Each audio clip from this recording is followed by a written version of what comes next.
Hello everyone, आज हम करने जा रहे हैं एक्सरसाइज का क्वेश्चन नंबर 15। तो क्वेश्चन में हमसे कहा गया है कि a person standing on a weighing machine placed on a floor of an elevator, the elevator starts going up with some acceleration, moves with uniform velocity for a while and then finally decelerates to stop.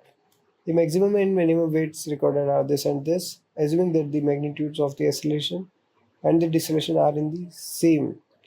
Find true weight find करना है और magnitude of acceleration find करना है. सबसे पहले हम diagram बनाते हैं. ये हमारे लिफ्ट है, ये वेगिंग मशीन है, ये वो शो कर रही है कुछ वेट, और ये पर्सन है. तो हम जानते हैं कि नॉर्मल कंडीशन में अगर कोई एक्सेलरेशन नहीं हो रहा, ये पर्सन शांति से खड़ा है, तो उस पर नीचे की तरफ फोर्स लगेगा क्या? ये पर्सन है, नीचे की तरफ फोर्स लगेगा mg, और जो वेगिंग मशीन है उस पर ऊपर की तरफ फोर्स लगाएगी नॉर्मल रिएक्शन फोर्स. तो ये जो नॉर्मल रिएक्शन फोर्स लगाती है, यही तो है जो शो होता है यहाँ पे. नॉर्मल रिएक्शन फोर्स ही शो होता है वेगिंग मशीन में. जब कोई एक्सेलरेशन नहीं है किसी डायरेक्शन में, तो ये हमारी कंडीशन है. तो फोर्सेस बैलेंस करने पर n इक्वल टू आ जाएगा mg. तो यही जो है हमारा एक्चुअल वेट है mg, ये हमें निकालना है, और मैग्नीट्यूड ऑफ एक्सेलरेशन निकालना है.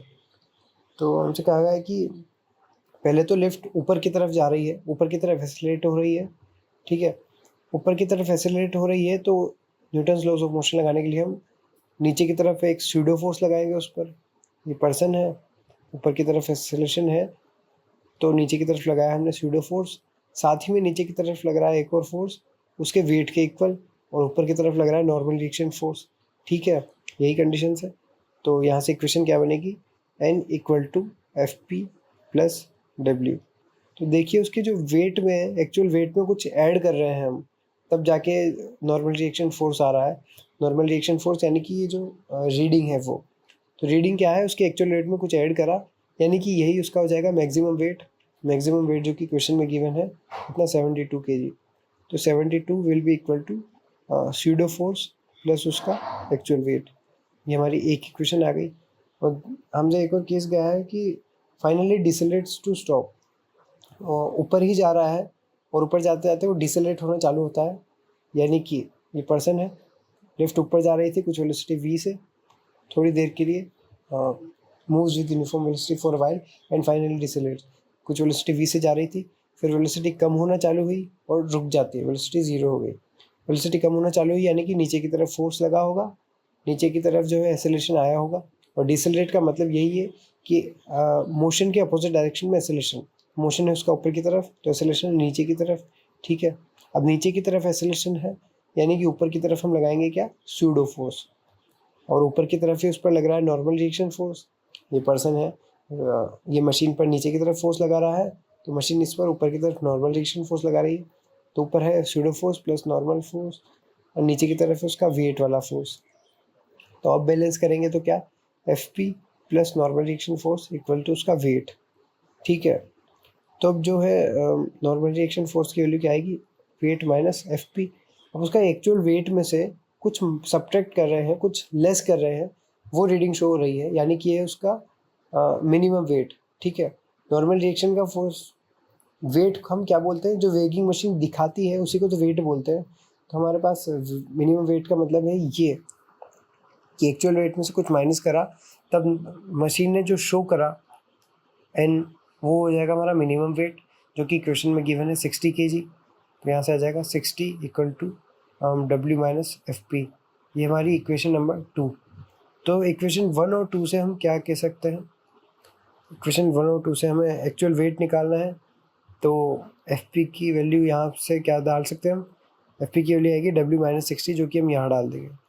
तो 72 इक्वल टू एफ पी की वैल्यू क्या है?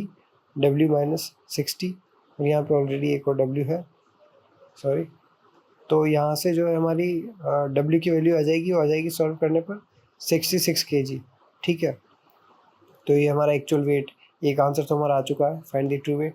दूसरा पूछा मैग्नीट्यूड ऑफ एक्सेलरेशन. तो मैग्नीट्यूड ऑफ एक्सेलरेशन कैसे निकालेंगे साहब? अब हमारे पास दूसरा वेरिएबल है एफ पी.